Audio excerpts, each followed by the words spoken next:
ዮናስ እና የታላቁ ዓሣ ሚስጥር ክፍል 1 ጥሪውና ሽሽቱ። ታሪኩ የሚጀምረው ከአንድ ትዕዛዝ ነው። እግዚአብሔር ነብዩ ዮናስን ተነስተህ ወደ ታላቂቱ ከተማ ወደ ነነዌ ሂድ አለው። ጥፋታቸውን በስቷልና አስጠንቅቃቸውም አለው። ነገር ግን ዮናስ አልታዘዘም። የነነዌ ሰዎች ጠላቶቹ ነበሩ። ቢጠፉ ይሻላል ብሎም አሰበ። ስለዚህ እግዚአብሔር ፊት ለመሸሽ ወደ ተቃራኒው አቅጣጫ ወደ ተርሲስ የሚሄድ መርከብ ውስጥ ገባ።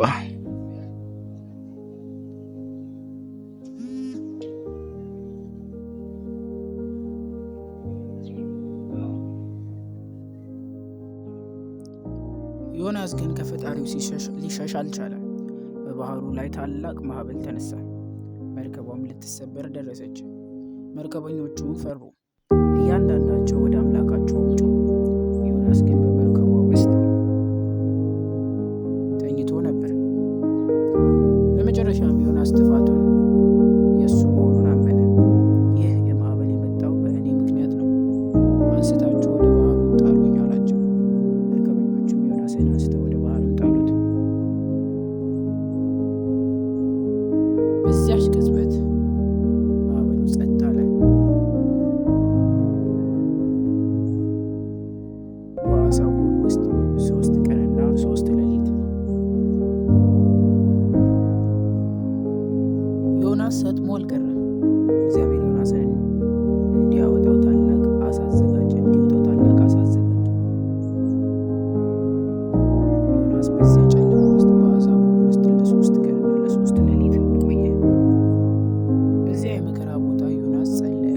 ተስፋ በቆረጠበትም ጨለማ ውስጥ ሆኖ የፈጣሪውን ስም ጠራ። በመከራዬ ሳለሁ ወደ እግዚአብሔር ጮኽሁ፣ እርሱም ሰማኝ አለ። ዮናስ ንስሐም ገባ፣ የታዘዘውንም ለማድረግ ቃል ገባ።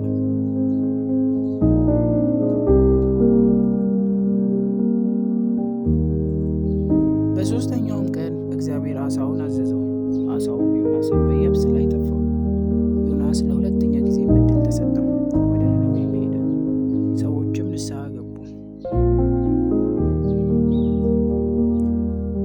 የዮናስ ታሪክ ከእግዚአብሔር ፍቅር መሸሽ እንደማይቻል ያስተምረናል።